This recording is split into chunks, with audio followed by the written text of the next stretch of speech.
Good morning, everyone. Good morning, Lotta. How are you doing? I'm great. How are you? I'm doing really fine. I live in Warsaw and there is a beautiful sunny day.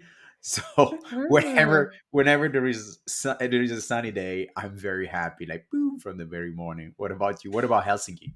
Helsinki actually today is absolutely beautiful. We had a lot of snowfall. It's around -8, which for some people is kind of cold, but for Finns is like business as usual. But the sun is out, so it's like beautifully snowy and sunny. So that's great. But I only know this because I'm looking out the window because I've had like the flu for the entire week, which is why I sound like this. I would like to point out I do like audiobooks and voiceover stuff. So I actually have a really nice voice, but you will not find out in this podcast. Okay, but it's still a good voice. The voice of when we're sick is kind of warmer and then It's you speak like that. true. There, I know. I feel like I've been, smoking and having whiskey in like a dark, shady bar. I kind of, yeah, I'm kind of like enjoying that image of me. I know. There are when I'm sick, I somehow regret that I will have a better voice. I'm there. I don't know. My sister calls me, and I'm speaking with this voice very low, Yeah, and then I think, oh, I would like to keep that.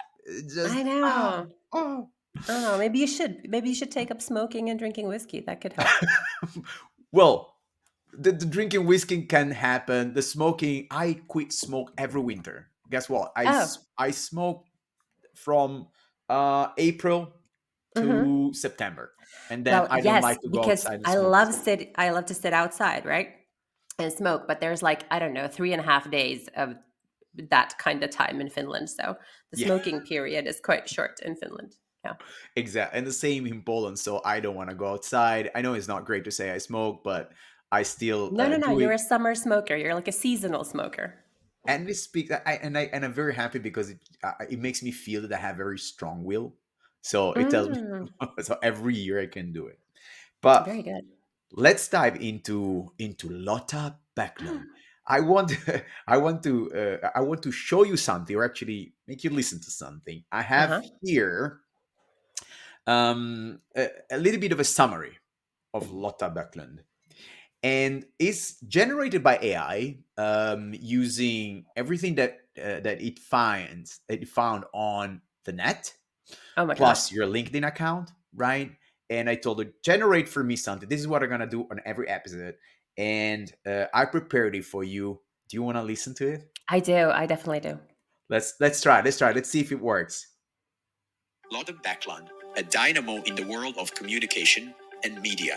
Head of Communications and PR at Rovio since May 2021, Lotta has been at the forefront of crafting compelling narratives for the gaming industry. Lotta's journey began with stand-up comedy. Her comedic flair led her to various roles in Finnish television, hosting and performing, and to a morning radio show, brightening up listeners' days. Lotta is a seasoned professional in media development, having spent 8 fruitful years at Warner Bros. Finland, where she was instrumental in adapting international formats for Finnish audiences. Her talents also extend into the literary world as a columnist for Finland's leading women's magazine and as a published author. With her latest book, Say Yes, hitting the shelves this summer, Lotta's dedication to societal development is evident in her long-standing involvement in politics. From her youth contributing to the UN General Assembly, she has consistently sought to make a difference. And at the heart of all her endeavors is her role as a mother, an aspect that adds another layer to her remarkable narrative. But Wait, that wait. was amazing because that was actually factually correct. Yeah. Yeah, and especially the word dynamo, which is completely factually correct. No, but I was very impressed because I've had ChatGPT generate a bio for me in Finnish, I think, a couple of months ago, and uh, it had me hosting the Eurovision Song Contest. It also said that I've published several albums because I'm such a wonderful singer who all the Finns love. And I mean, I obviously just published that bio because it seemed much more exciting than my actual life. But this one was very good because this one was actually correct. Okay, that sounds good. I want to. So there are so many questions that I have for you. I don't know where to start. But I would start with what this AI generated content was saying Hmm. about your book. And so, first question is that true? That's gonna be on the shelves in summer? So yeah. And it's also the reason why I'm asking. I'm very interested in this because the title is it's so good. Say yes, so everyone would think like what's in, and also because I when I first reach out to you, I remember that your first thing said, "Hey, listen, I just finished my book. It says say yes, so I can't say no." And so I was like, lucky man." And well, Right. tell So me something. actually, yes. So you're correct, except the timeline is all wrong. So this is the book. It's called Say Yes. If you're listening to this on audio, then you can't see, but I'm holding it up. It's a pink book with my face on it, and it says Sanokulla, which is Finnish for Say Yes. So this is actually my book that came out in 2021. So it's a couple of years old. My second book is coming out this summer, and in Finnish it's called Sano se oikein, which is kind of in the same genre. It translates into say it right or say it correctly.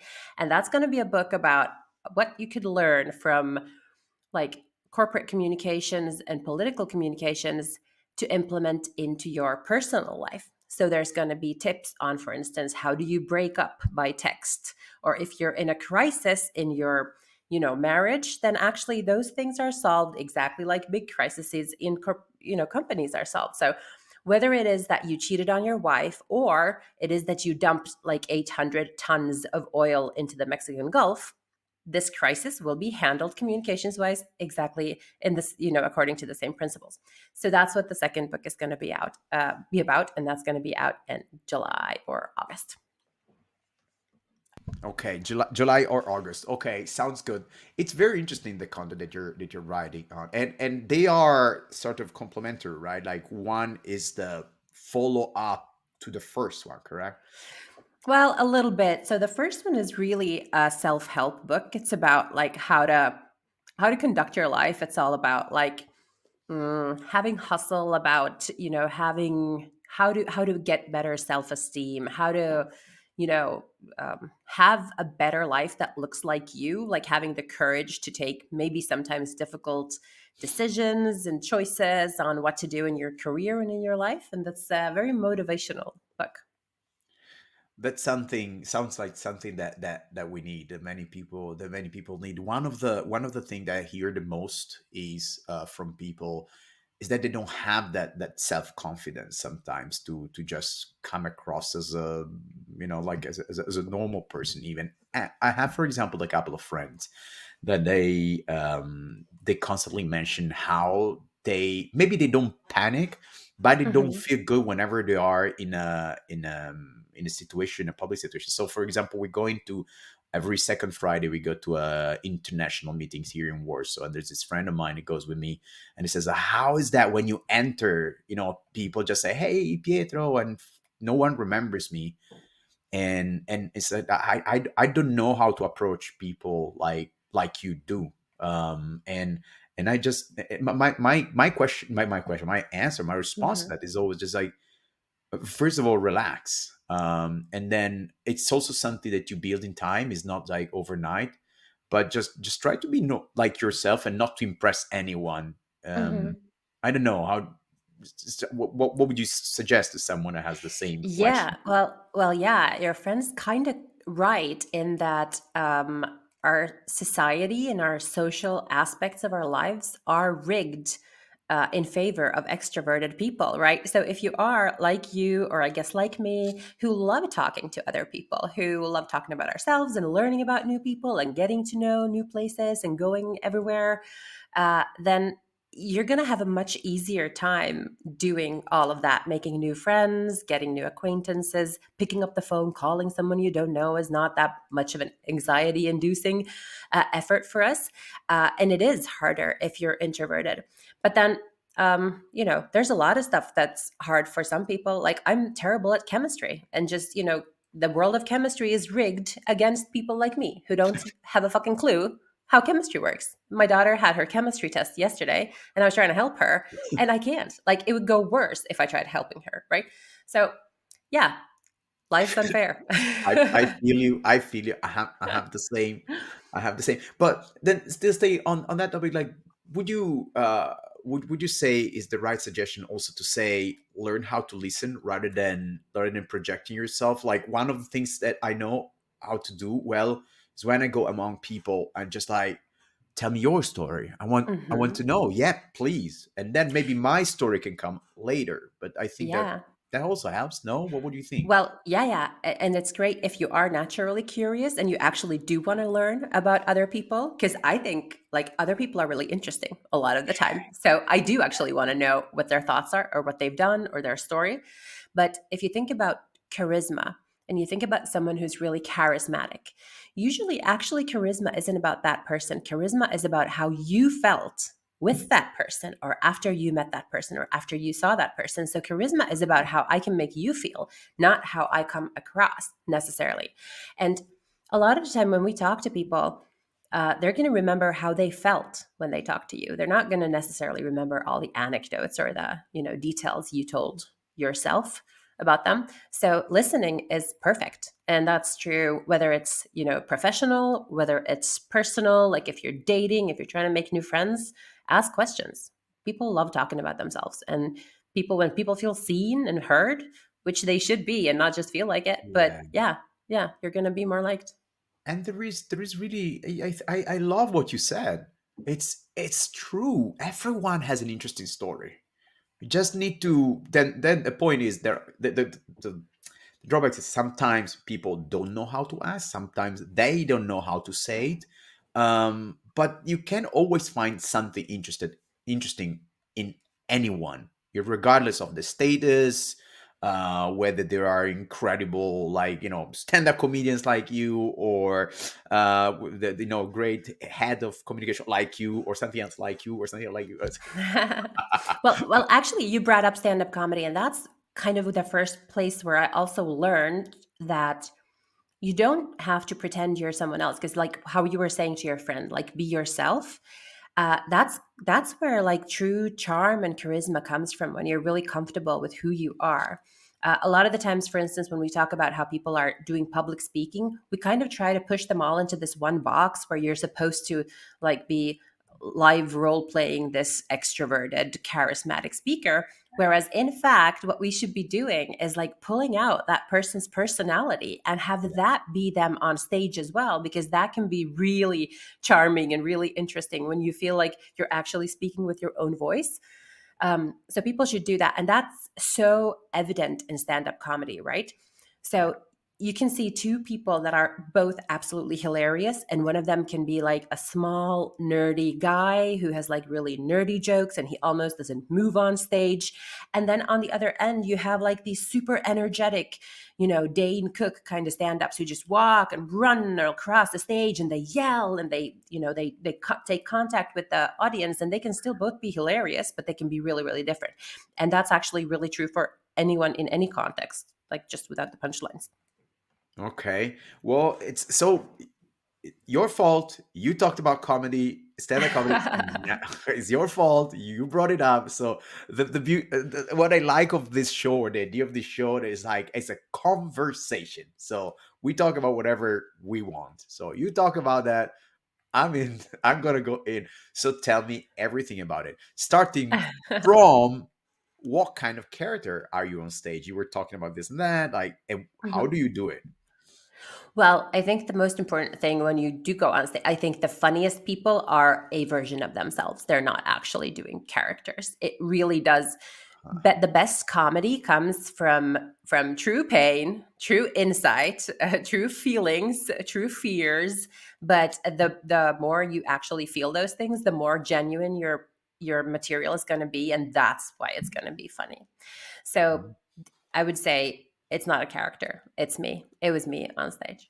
But yeah, so I started doing stand up when I was 23. I was in college. I studied at the Helsinki Swedish School of Business and Economics. And during that time, I was also involved in politics and stand up. Like, mind you, Finland is on the outskirts of the universe, right? So everything comes to Finland like tens and tens years later than they came to in other countries. So there wasn't really a stand up scene when I was a kid. So when I was a kid, nobody my age could ever have dreamt about becoming a stand up comedian when they grow up, because they just didn't know that existed. So at some point, then I started seeing some stand up on Swedish TV, on British TV, maybe on US TV when we were traveling.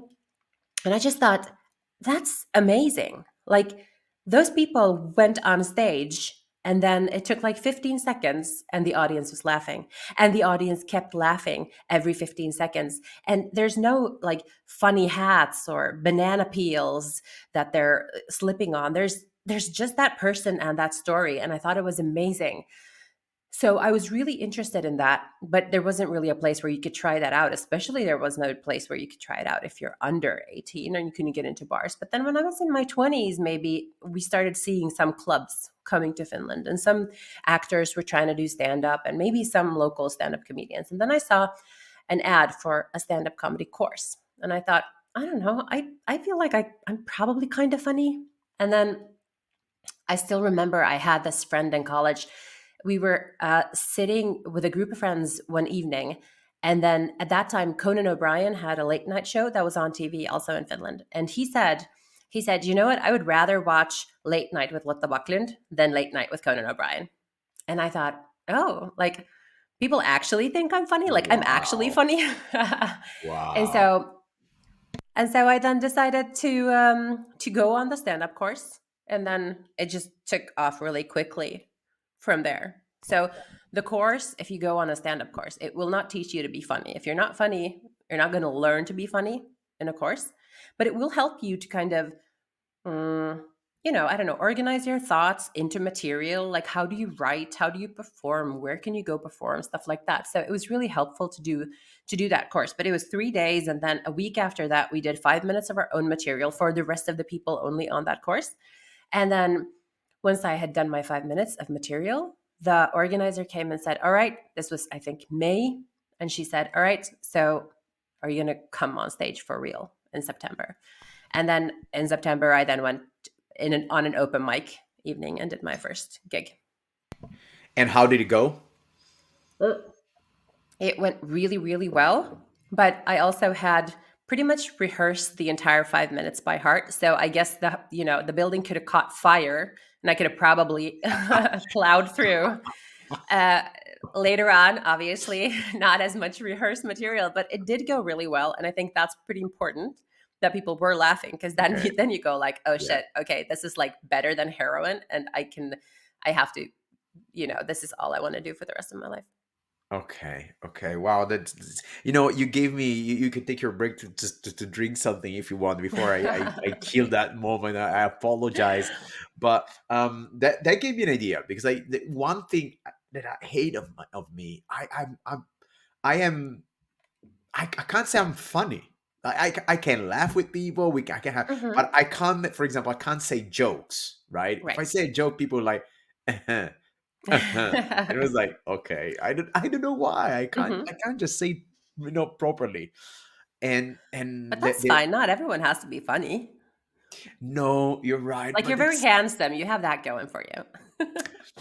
yeah, but I really wish I could. Is something I could do, say jokes in a proper way. Or I always had this like a little bit of dream of being on a stage and being a stand-up comedian or a comedian or Hmm. like. But I don't. I know I'm terrible at it. My father had the same thing, but my father didn't realize he was not funny, so he was always trying Oh. for years. He was working also on TV, Hmm. uh, and for small and regional TVs, but he was always trying. But it was just like his jokes were just like playing with words constantly. It was Mm. always that, Ah, like and dad jokes, kind of. yes, sort of like I remember that there was like a New Year's Eve. He had two restaurants. So I come from a Italian restaurant family. So I love food, and I know wine very well. And so I remember this. Sorry, I'm still laughing about it. But there was this New Year's Eve where he wanted to make a piece of a comedy piece, and he tried it. He wrote it. He was like said and was like rehearsing, and there were so many jokes just about like playing with words that I remember how people after 3 minutes they were like, looking right and Oh. left. So there was this so in Italian, battere is mean to hit, right? And mano is hand, right? Hmm. So you can make a joke about Batman, Batman, and he made Hmm. this joke that was like so cringe, so what was cringe, was terrible, and I still have those things. So I'm a little bit afraid of trying, but maybe in the future I will look into it. Like maybe Well, you can help me. yeah. Well, so see, the really important thing about comedy, what you can learn for life about comedy, is that it's terrifying. And you go on stage, and there are very few professions or situations in life where you go onto a stage and you can have tens or hundreds of people looking at you, and you have the spotlight and you have the microphone, and you essentially are there vulnerable because you're putting out whatever you think is funny, and then they either accept you, which comes out as laughter, or they do not, which comes out as silence, which is fucking awful, right?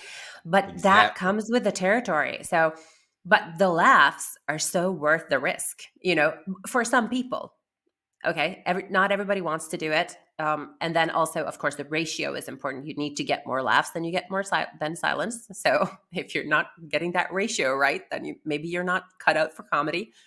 um, but but it's super helpful, because after having done stand up, I mean, a lot of people uh, describe me as fearless, and I'm not fearless, but my God, yeah, of course, I'm so much more fearless than most other people, because doing stand up is much more terrifying than most other things, right? Okay, I've not landed a plane. I'm guessing that would be awful or terrible or scary, but having done stand up, all kinds of, presentation, public speaking, all of that seems very easy.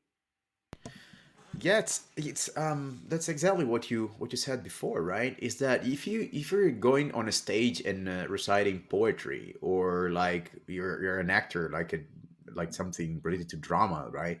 If you're good, you're good. You go there, you do your piece, and people will have emotions or not, but at least the response from the audience is, it's one possible reaction, either silence or like crying. But if you expect people to laugh and they don't, it's Hmm. immediate failure. It's like this Yeah. may destroy your personality. So yes, you must be a little bit fearless. So I think your friends must be right. But you know what? Everyone should be a little bit more fearless, because Yeah. it does also turn out that, so what? If you die once on stage, whatever, you go on stage again and you can have the best gig of your life the next evening. So, what I think comedy teaches you is that sort of, to put risk in perspective, right? So, it's not that bad. Like, you can go and you can fail. And guess what? It's fine. Yeah, And of that course. helps to then take risks, I think, in other parts of your life. Because if you don't get a bit more resilient towards potential failure, you're not going to have the balls to try all kinds of stuff that actually can make you happy. Oh, well, like, yes, amen to that. Amen. Because like that's what in theory failure help you with, right? My theory is there is no failure. There is Hmm. just lessons that you can learn. So you can be Sure. just a person that is just saying, "Oh, I was unlucky with that woman or that job that they fired me," or like, but I think if you just take it as, okay, it's a lesson. It's a lesson. What did I learn this time, right? What did I do wrong? Exactly. Or, you know what, this is the first thing that we tried. So it's like, I think a lot of startups are good examples of it. The first thing they do might really quickly turn out that this is actually not a profitable way of running a business. So they pivot really quickly, and then they do something else. And then that turns out to be the way that you do get to success. Or if you look at all these super famous, great talented actors like Meryl Streep or John Hamm, they've both talked about how they came to Hollywood and could not get a job. Do you know Meryl Streep actually auditioned for the lead role of King Kong? like the lady part in the King Kong, and they didn't take Meryl Streep. I have no Like, how idea. fucking stupid are you not to hire Meryl Streep, right? But we none of us could ever say Meryl Streep is a failure because she did go to an audition and she didn't get the role, and she went to several auditions and didn't get those roles. So really, it's all about perspective, right? So like failing once is nothing, or failing even 10 times or 20 times is nothing, because you are looking at it too short term. You have to zoom out. Yeah, I think there are plenty of stories like that of people that tried even for, like 20 years and then at some Yeah. point, like, bam. Yeah. Politicians are another great example. Like, unless you're ready to fail in an election, you're never going to be elected to anything. And I bet you Yeah. every single, okay, maybe not Trump, but every single other president or politician who ever held a big office, they have stood for election or ran for parliament or for local government or something, and they did not get elected because a lot of the times, the first time is a failure. And then that's when you Yeah. gather information, you gather voters, and so then 2 or 4 or 6 years later, you do it again, and that's when you get elected. Yeah, everything ties into everything else. I love it. And once again, your fault. You brought politics into the Hmm. conversation. So, um, so I'm so doing this for you, aren't I? yes, thank you very much. It's the easiest guest that I could ever have. And guess what? We already did like 26 minutes, and I feel I could talk to you for another 2 hours. But I need to stay within 1 hour. Let's set 1 hour and 15 minutes top, and All right. and then we're gonna stop. Let's see. Good. That's our goal. So yeah, even less. I Okay. won't keep you for too long. So then we were talking about politics. You apparently started in politics also relatively early, which is, Hmm. fantastic in my opinion. Being involved in politics is something, it's something right, because if you don't care about politics, politics will care about you somehow, but then maybe not the way you want, right? Hmm. So in general, people that are they are into politics, they have my, I'm in awe with them, especially if they start at a young age, whether they are on one side or the other side, whether on my side or the other side, whatever. Regardless, it's still people that care about themselves, their family, the society, and they want to do something better. In theory, remember that I come from Italy, so it's not always like that. Yeah, your culture is a little bit different than the Finnish political culture. Oh, oh, I am. Yes. Let's talk about like your politics, because All I right. think talking about Italian politics, we going nowhere. Just get we just get frustrated. But so you got there early. Uh, Tell me a little bit of how, when, and what did you achieve? It's interesting to me. Right. So I was actually 13 years old when I, for the first time, thought I want to get involved in politics and what was happening back then. So, for context, I'm 43 years old. So, this was back in 93, probably, or something like that. And the Finland was going through an election. There was a general election for whether Finland should join the EU or not. And there was only one party that was super pro EU and had been pro EU for years. And then the others were kind of, some were pro, some were against, but then they weren't like super passionately for the European Union. Whereas I thought, oh my God, yes, of course, we have to be international, we have to be connected. And so that's essentially how I chose my party. Now, the lucky thing is that it actually turned out to be the one party that I also ideologically identify with, and that I found out later on, because when you're 13, maybe your values aren't super clear, maybe your ideology isn't super developed yet. But so I did, and I looked them up in the phone book where the office was, and I walked into the office and I said, "Hello, I'm here. Can I somehow get involved?" And they said, "Well, you have to be 15 to be able to join the youth league." So I went home and I came back when I was 15, and I said, "All right, now can I be a part of this?" And then I became a member of the party, and of the youth league then. And then I've done most of the things that you can do in the sort of youth spectrum. So I was eventually on the board of the entire uh, party youth league nationally. I was the vice president for the Nordic organization. I was president of the Nordic Youth Council. I was Finland's youth delegate to the United Nations General Assembly. I was on the board of education in Helsinki. I was also involved in student politics. So I was on the board of the National Union of Students, and I was president of my own student union at my own university. So I was really, really involved in a bunch of stuff. I have actually run a couple of times. So I'm a deputy member of the board of the city of Helsinki, and I'm also on the board of culture, stuff like that. But I think the most, I guess, powerful position I've held was the job I had before I went to Rovio, which was I was a political advisor to the mayor of Helsinki.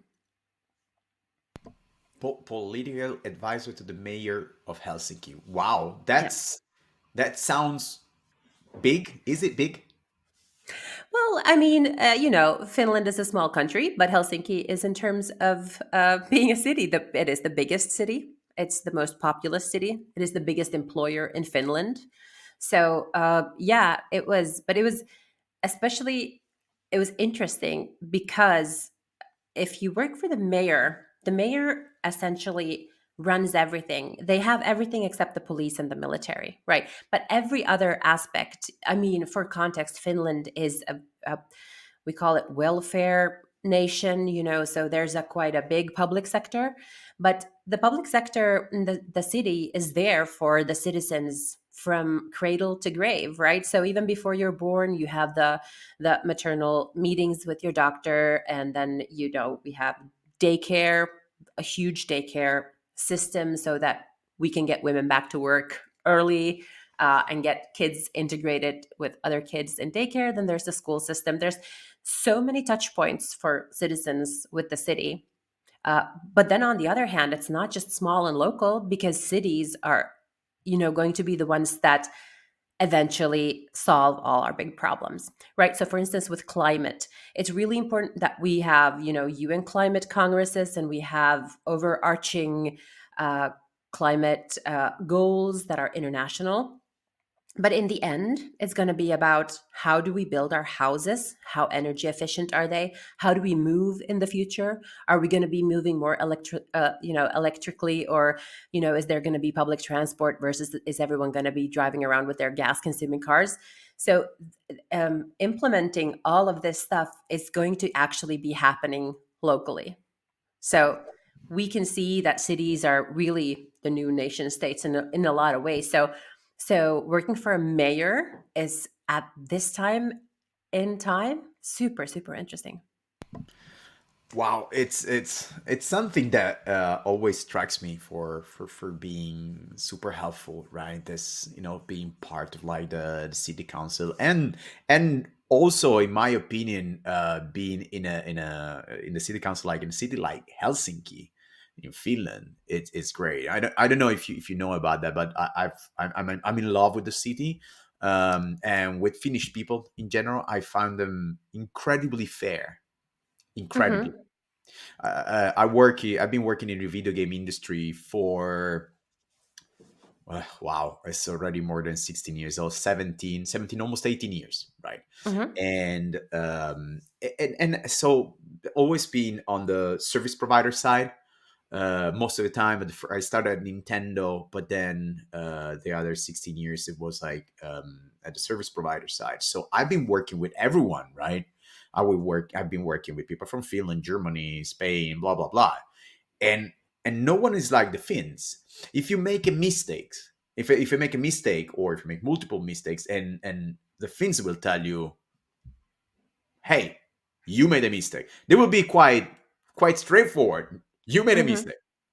Tell me how. And this is the beauty. They say, "Tell me how you're gonna fix it." They don't say, "Oh, I'm looking for someone else." Like you're not good enough. They don't do things behind your back, like looking already for someone else. But like, give a chance to fix, right? And they will tell you, "Tell me how you fix it." You create a plan. You tell them, "This is the way I fix it," and they will give you like a second chance without like a big you know making a big fuss of it. They just will tell you, "Please fix it and tell me how you're gonna do it and tell me how this is not gonna happen anymore." Boom, done. Next, and that's beautiful. And I've been coming to Finland since the year 1999.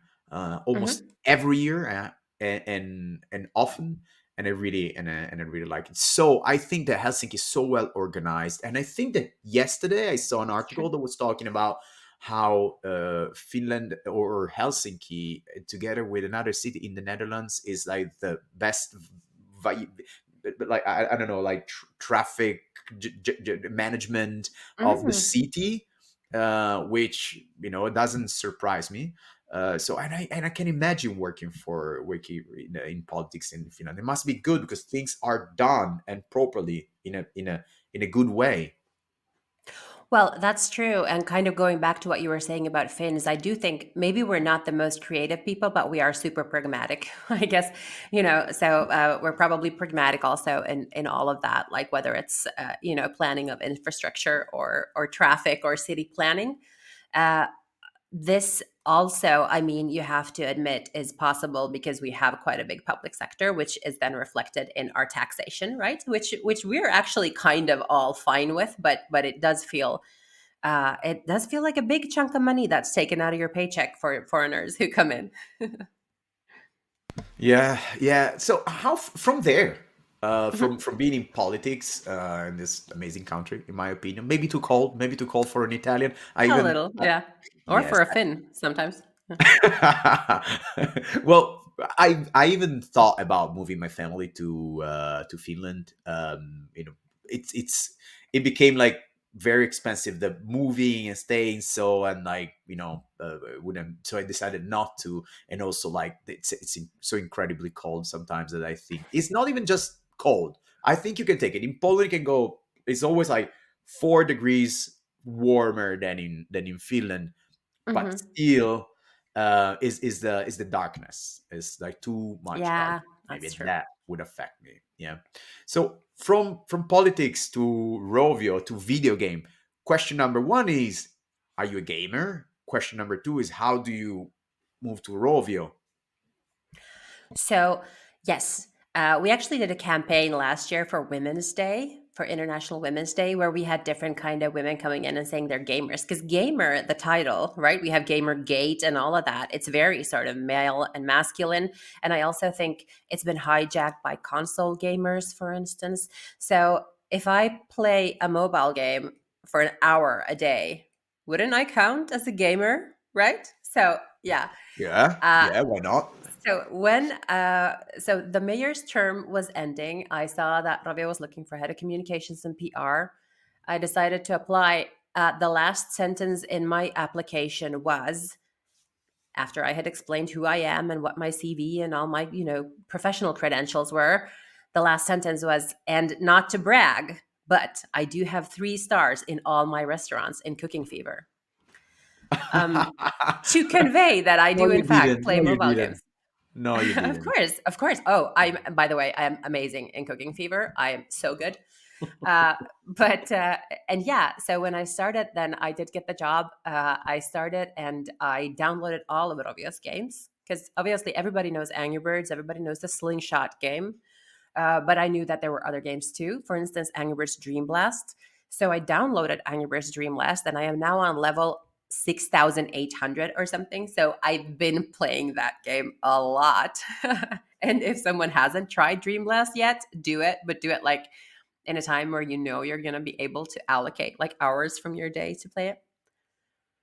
Yes, that's you know what, I've been working with together with Rovio for many years, and there was a there was a game that they released, and it was not very successful, but for me it was one of the best mobile game ever made.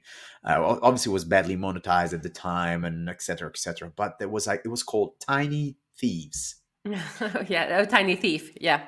Tiny Thief, yeah, or Hmm. yeah, Tiny Thief, and it was like beautiful. Did you know the game? Uh-huh, yeah, I've never played it, but I've seen the screenshots and yeah, because sometimes we do get messages like, "Bring back Tiny Thief." Yes, yes, I'm one of those, and people at Rovio Yeah, know it. stop sending them. Yes, and also the Bad Piggies game were really nice when you need to build like your vehicle and make it go like Mhm. that was genius. That was also like a genius game. But you know, Rovio is it, and so how has it been? Rovio, I know it's a great company to work for. It's like fantastic. I mean, the values that they represent are incredible. So I'm in love with them. And but how's it working for them? And also I've seen it's public, so I've seen It that you is. are quitting. Uh-huh, So yes. tell me a little bit about that. So I've been with the company for 3 years almost. I did resign a couple of weeks ago. My last day with the company is going to be February 5th. So I am still employed when this podcast is coming out.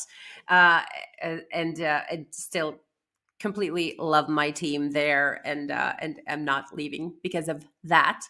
Uh, I I sort of am trying to walk the walk rather than just talk the talk. What I write in my book is if you are not constantly or fairly often in a zone where you're not comfortable, then you're not learning. And maybe I did, I've learned a lot during my stay at Rovio, but I think it is time to, you know, jump off the cliff. How I long? do it periodically, and I usually land on my feet, How but I long? have to. How long was Mhm. it? For how So long you stayed with it? I've been with the company almost 3 years. Yeah. So I hadn't worked in the gaming industry before. I worked for 8 years for Warner Brothers, where I ran development and sales. That was about creating new formats entirely. It was also about bringing, or scouting the world for free IP that we could create into formats, or we could, buy formats that we could produce in Finland. It was also about creating or internationalizing, commercializing the formats that we were able to sell here, and then maybe get them produced somewhere else as well. I did that for 8 years. So the entertainment industry was, because I think movies, TV, games, all of that, it's very transmedia, it's entertainment. So I did, however, always kind of have the inkling that linear TV, that's like a dying industry. I think people are gonna want to watch good content in the future as well, but the business model of creating shows for linear TV is that's not the business of the future. And I already, when I was working for Warner Brothers, kind of always thought like the gaming industry, that's really interesting. And then just the stars were in the right place, and I was ending my job with the mayor because this chairman did, and then this place was opened, and then I got it, and it's been a great place to see the gaming industry. Obviously, one really interesting process that I got to be a part of was the Sega acquisition. So Rovio turned 20 years last year. Now, for a mobile gaming company, that's obviously ancient because if you remember what kind of phone you had 20 years ago, it was not a smartphone. But yet, that is Yeah. when Rovio was created, and the three guys started creating games. Then back then, it was for different platforms, and the obviously the monetization wasn't like it is today. But it's still alive, and obviously, Angry Birds is one of the most, well, probably for Finland, the most famous IP in the world, if not the most famous, globally. So uh, it to me also felt a little bit like working for a national treasure as a Finn, to be working for the Angry Birds. That was really important. Uh, and Rovio was publicly listed in 2017. So after that, it's been publicly traded at the Helsinki Stock Exchange. And then last year came this newest, change in the Rovio history, which was that Sega made an offer on Rovio that was accepted by the board, and the deal went through. Obviously, it takes a little bit longer to acquire a company that is publicly traded because you have to buy individually all the shares from all of the thousands of shareholders. So it took months, but happened on time, and everybody seemed very happy with the acquisition. And internally, Rovians have been super happy with the acquisition. So Sega, of course, has been around for thousands of years. That's not factually correct, but they are over 100. It's like a really old company, and it's always valued IP. And that is, I think, something that resonates really, really well with Rovians, because we have Angry Birds that we value. They have Sonic, but not only Sonic the Hedgehog, they have actually tons of other IP as well, which they nurture and they value, and they really think about what it does for fandom and how that is created, how community is created. So a lot of those same things that are important to us are important to them. So it seems like it's obviously it's new because we have all these new colleagues and new reporting lines and all of that. But so far, everyone seems really happy of what we've seen of this marriage together. I think is one of those great marriages. Honestly, is when you see that those two people, and they're like, and they're together, and you think like they're made for each other, sort of. I don't know. I see something in there. It's not just like an acquisition like any other. Hmm. It looks like a good marriage, honestly. Oh, And absolutely. yeah, not something, for example, that I felt with previous offers for buying. Hmm. Then there were other, without saying any, but it was That's different. fine. It was public. You can talk about it. Playtika put out a press release essentially saying we've made an offer. So I found out about it through the press release as well, and so it was a maneuver, I would say, I remember. which I took us remember. by surprise. But that was Yeah, that was months before the Sega acquisition that was published. I remember. I was at the gym, and I'm there doing my things, and I put this, like, the I had my headphones on, and I'm listening to this, like, Play Tika, and I, without anything bad about Play Tika, but it's just like, and I thought like, what, like, it's just a different culture. It's such a different culture that is amazing. I work with people from or from company from Israel, and I work a lot with companies from Finland, and just like a different culture. I don't know how you can make that go together, right? It's almost impossible. So Right. Well, there's cultural differences between Japan and Finland as well, but so far it's been really interesting to learn about that other culture, and also I think it's really healthy and really good for people to have to get to know Mhm. people from other cultures and get to know business cultures from other parts of the world. Yeah. Yeah, and do you think that moving into the corporate world, so moving into Rovio, like, in a way, in any way, hindered your creativity in any way? Did you manage to balance creativity and career? I don't know, what, or not. Oh, yeah, absolutely. And I've always, wherever I've worked, I've always said that uh, I'm a company woman, right? So I'm doing this 100%, but I also do other things. And that comes with the package. And for a lot of places, that's actually a plus, right? Okay, so I'm famous in Finland for good or bad. I'm on television, so I'm on a comedy panel show, for instance. In Finland. I have a column in one of the biggest women's magazines. I'm writing my book. I do these hosting gigs or other sort of fun things that I get asked to do. I have 3 different podcasts at the moment. So these are all things that I really have to do. I really need them because I think I need outlets to be creative. I need reasons to be funny or innovative with content.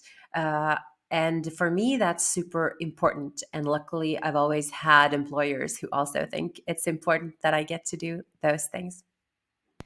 Yeah, it's amazing. Whenever the company that you work for supports you in what you do outside the work, it's amazing. It's amazing. Yeah. I have to say, I have a lot of support from PTW as well. They told me it's great.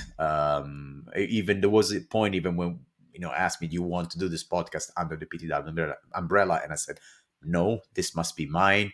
They said, it's fine, it's beautiful, go on. If we can help you in any way, finding the people or whatever, But the good thing is that so far everyone is super excited when I ask, just because it's a conversation, and there are podcasts in this industry. But I guess the part that we're still missing is knowing who Lotta is or who person X is. We know about what they do, we know about the games, we know about their teams, but we know so little about them, and that's exactly what I want to achieve. So far it's been very easy when I say it, people like, yes, apart from someone that said yes, but let me ask my company if I can do it, because you still represent the service provider, so I need to ask.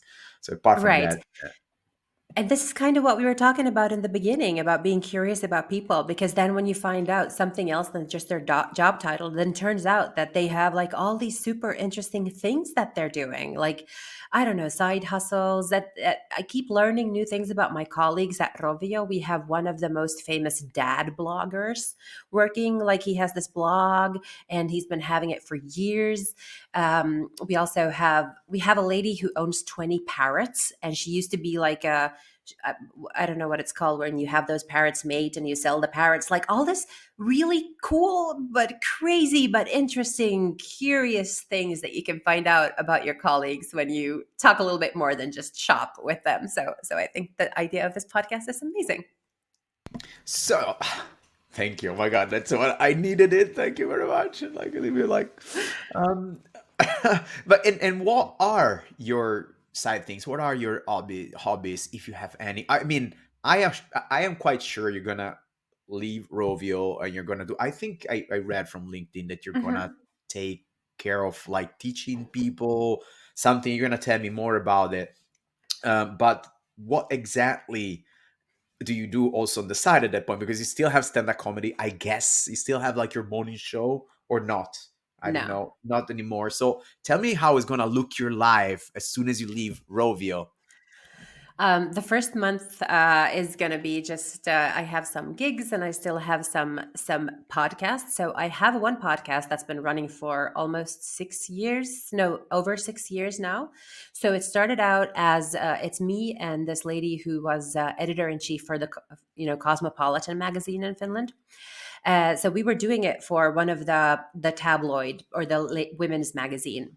Uh, One of the media companies for a couple of years, but then the magazine was uh, like they stopped doing the magazine. So then obviously they stopped doing the podcast. But me and Mina thought, like, we actually have a lot of fun talking to each other every week, so we'll just continue this podcast. So we're not getting paid for the podcast anymore. So now we're just doing it because we have like thousands of listeners every week who are women our age, who wanna listen to us, who we've kind of become like friends to. So they take us when they go on a jog or they're cleaning or something. So we get a lot of feedback, like how it feels like an hour with your two girlfriends, essentially. So that's been going on for 7 years now. Other than that, I also do sort of these bespoke podcasts, so which are just work for hire. So there's The Apprentice, the TV show that is going in Finland. I have the Apprentice podcast, so we're doing that. So it comes out every Monday after the show airs on television. We do a podcast where we talk about the episode. And then I have another podcast, which is about AI, which is done in collaboration with one of the big media houses in Finland, and the CGI, which is an international IT consultancy firm. So we're talking about different aspects to take into consideration when you're implementing AI into your organization. So I'm doing, very different kinds of podcasts, but that's fun. And I'm hopefully Wow. I have some other in plans. So that's one part. Then the writing, of course, is another part, which is the column that I have every third week, and the book that is coming out.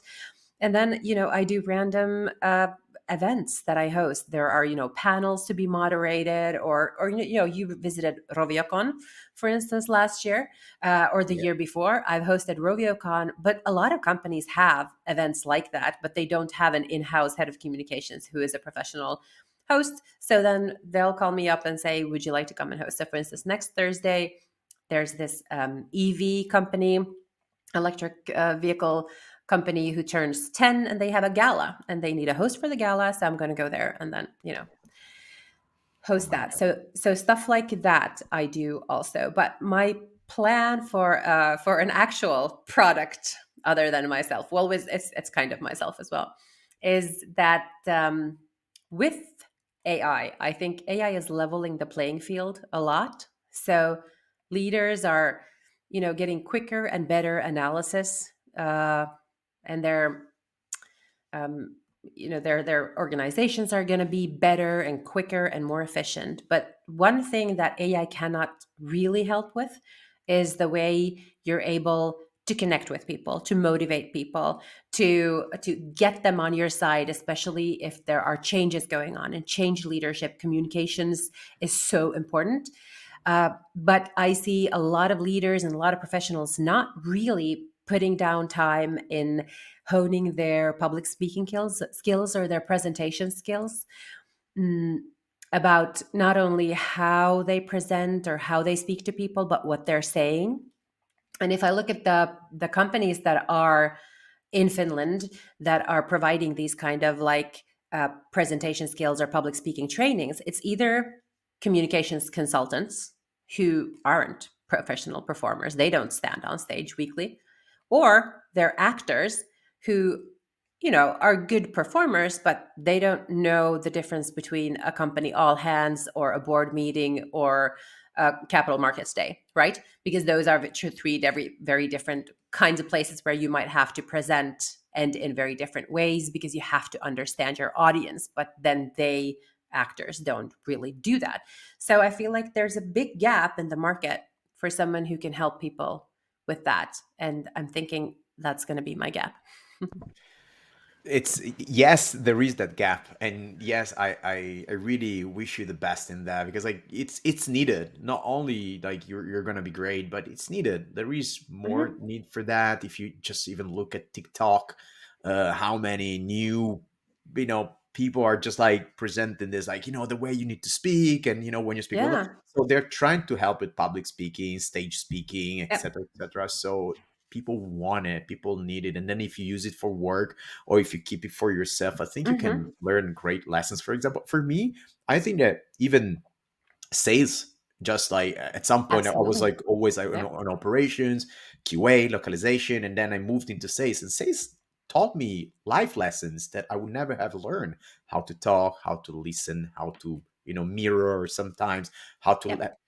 so it really teaches you a lot. And there is one thing that on Tuesday this week I read, right? So they were like, what make us live longer? And it was a Mm. long study, about, because there are certain areas of the world where people live so much longer, Japan or Sardinia in Italy, and they say, what do they have in common? And there are many, many things, especially like eating less, and Yeah. It's I eating more fish, it's sleeping longer, eating sleeping more longer, etc., vegetables. etc. Yeah. But apparently, the eating part is a big thing. But then there were like the study was like continuing. They said like having a goal in a day. So waking up or getting up with something in mind, with a goal in mind. It is not just going to the office or taking care of your kids. Hmm. It's more about, I will do this.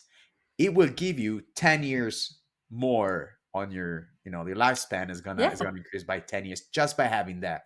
And I can really it resonated with me, because like since I had this idea of this podcast, that I feel passionate about it. Want to know who Lotta is, and not just about Rovio and her achievement at Rovio. And since I have this, I get up so energized in the morning. And I don't know if I gained already my 10 years, but for sure, with all the things you're doing, you gain 20. I'm sure that you're like, Well, yeah, and I think we see that also when we talk to people who are looking for jobs, and like maybe Gen Z even more than us millennials, is that purpose is super important. Used to be like, if we look at our parents, it wasn't about like what the purpose of the company is. You just have to have a job, and then you'd stay with that company maybe for 40 years, and you'd get a gold watch and you'd retire. Whereas we can already see our generation, I don't know how old you are, like I'm 43, so my generation at least, we're doing more precarious work. Like we don't want to stay with one company for the entirety of our life or our working life, but we do see that people change jobs with, a little more frequency. And now when we look at Gen Z, they're all about purpose. Like they really have to. It doesn't have to be that they're working for a company that's trying to, solve climate change or poverty or something. It can be for something else, but they do need purpose. It's really important that the company also provides something else, and that there's a purpose with the job. First and foremost, I'm 46. Good. But thank you for sharing your age. It's something that for me, I always asking people, like, you don't ask that, and I was like, okay, what was going on? Oh, no, no, no. I love getting older. It's great because you have more money, you're much smarter and much more balanced. Yeah, no, getting older is awesome. Yeah. Oh yeah, oh yeah. Do you know there is Uh, one of my favorite quotes from oh, it was a famous actress, Italian actress from the 50s, 60s. I think it was Anna Magnani. That they will, during they were doing the makeup right mhm. before the movie, and she said, "Oh, do you want me to put something there to remove those wrinkles that you have on your forehead?" And she looked at her, and this became famous. She looked at her and said, like, "Honey, it took me like 50 years to have those wrinkles. Leave them where they are. I'm proud of those." And I feel the same. Yeah. Yeah. I feel terrible in the morning, my back, my thing when I train, but I'm happy about my wrinkles and my thing. I like it. I Yeah, like it. I want absolutely. to be older even. I want to even be older. Yeah. Like, I dream of the moment that I'm gonna be like retired and calmer and doing, it's beautiful. I have no problem with being older. I try to Yeah. keep myself like as the body as young as possible because I think it's healthy, but I don't have a problem with being older, and then I'm glad. Oh god, yeah. And also the whole removing of wrinkles, that seems to be in order to appeal to younger people somehow. But I don't really like younger people. Like they seem really annoying most of the time. So, you know, if my wrinkles deter them, then they're doing their job. Okay. Okay, awesome. One last question. It's already 1 hour, 1 minute. Like, one last question. Are you afraid of AI? No, no, I'm not. No, I'm enjoying AI. I think actually right now we're in this sweet spot that's going to keep going for like 1 or 2 years, where early adapters are getting significant help from ChatGPT or Dolly or whatever AI systems you're using, because everybody doesn't know how to use them yet, and they're not that every day, and not all organizations have implemented them. They don't all have AI rules or anything like that. They don't have Copilot or all of these things. So for now, you can seem like, if you're an early adapter, you can seem smarter, more insightful, and more efficient. Whereas in a couple of years, everybody's going to be as smart, insightful, and as efficient. So Yeah, so take everything you can out of these years.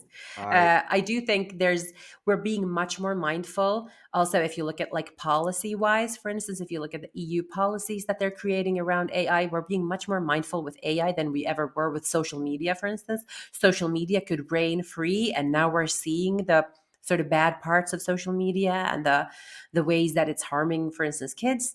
And we're clearly not going to make those same mistakes with AI. I think we're really talking about it at a very good stage of AI. Like we're talking about that there always has to be that human decision, like drones cannot kill without a person actually pushing the button. So I'm hopeful. I'm actually very hopeful about AI. Yeah, it's the philosophy around AI now. They will take over. They will not take over. When they will, I don't remember how they call it, like the grand intelligence or so apologies if I Hmm. don't know that terminology. Please don't roast me. But it's when basically AI is gonna be more intelligent than man. I think they try to calculate the the IQ of AI Hmm. currently, right? And it's already way more intelligent than Albert Einstein and all the most intelligent people that we have in our history. I think they calculated around 200 or something like that, while the most intelligent people on the planet nowadays are still like a little bit above. But we're talking about the 0.001% of Yeah. human population being more intelligent than AI, and also how many months or days it's gonna take until it overtakes it. So like there is some fear around that. But And for I the think moment, it's really important to remember that AI is always very narrow, right? We don't have like one supercomputer which could replace a person because a person knows many things, whereas an AI will only know one certain thing.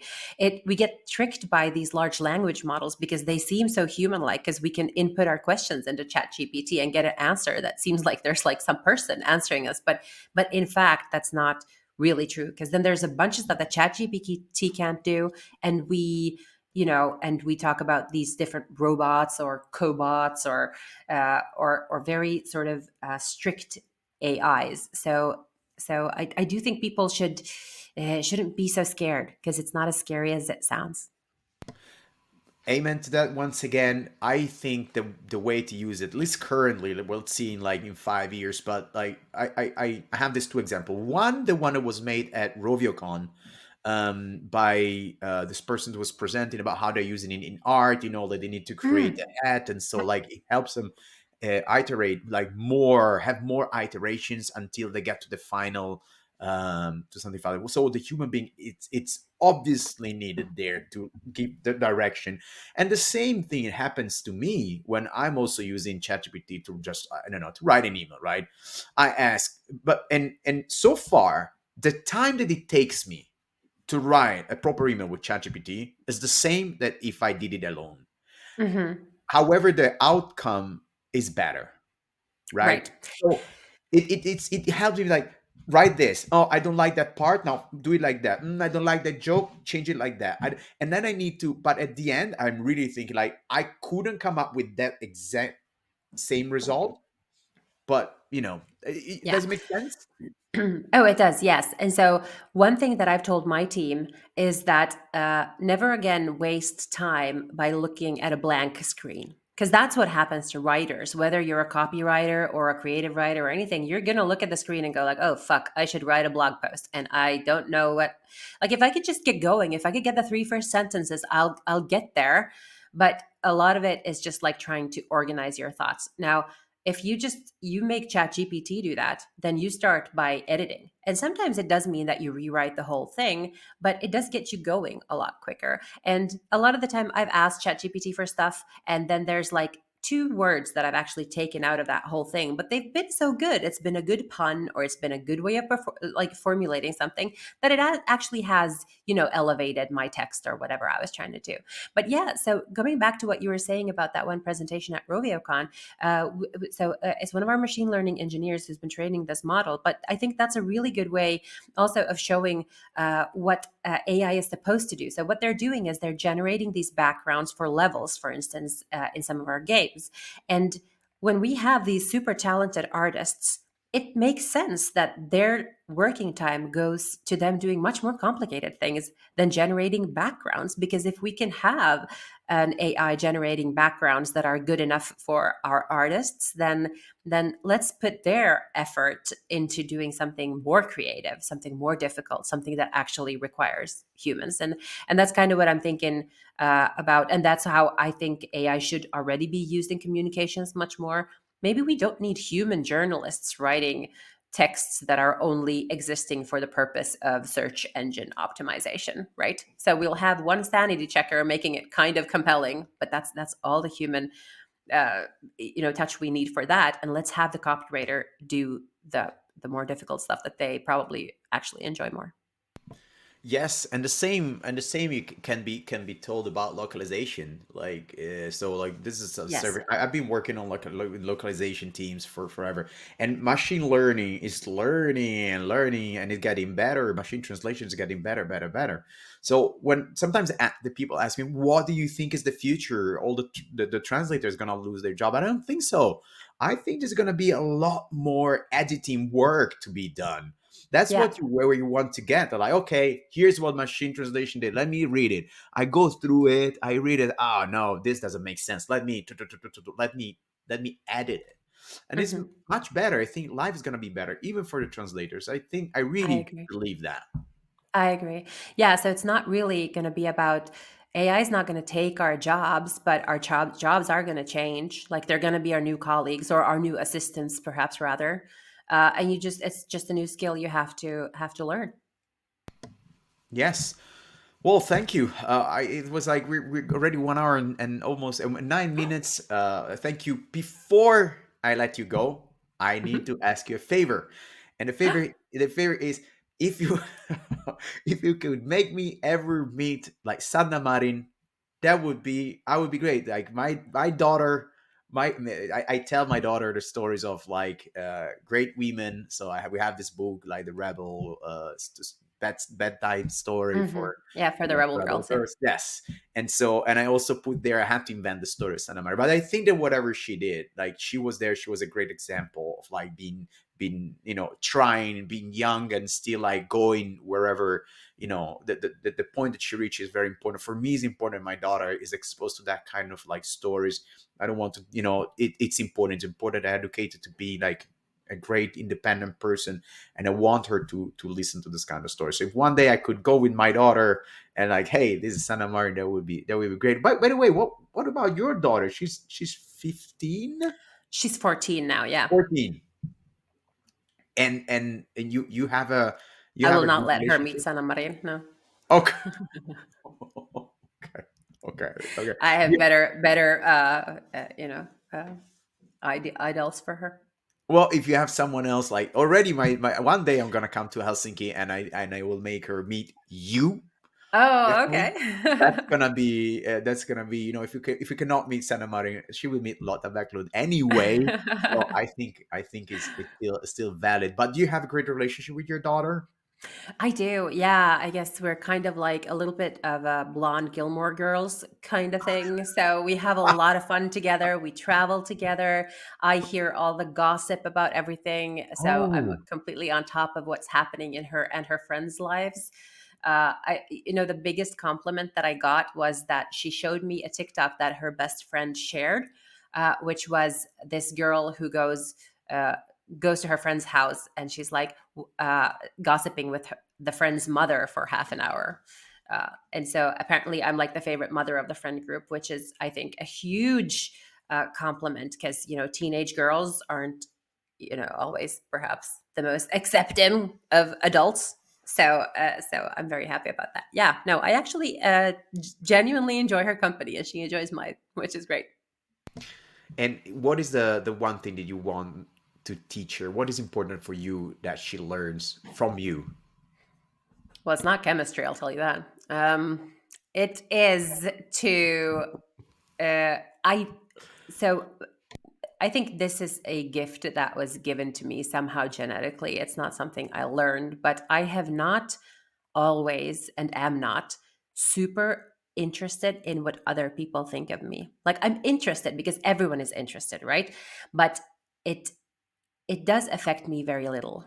And I think that has helped me in a lot of my life decisions and choices, and in the way that I conduct. And that's the reason that I've had so many different experiences, because I've not really been afraid, or I haven't really that much cared about what other people think. So if I could instill that into her. Now, teenage girls, they care a lot what other people think of them. But that's a phase. I'm sure so did I. And so do all teenagers. So if I could make her somehow not really care what people think, then I think that is a fantastic Wow. personality trait to have. Well, that's I will remember this. That's another thing I will try to teach her. But well, that's like 1 hour and 12 minutes. Thank you very much. I'm very happy that you were my first guest. So this was the first episode of My Name is Mario. Thank you very much, Lotta, and I hope I will see you soon in Helsinki. Goodbye. Bye.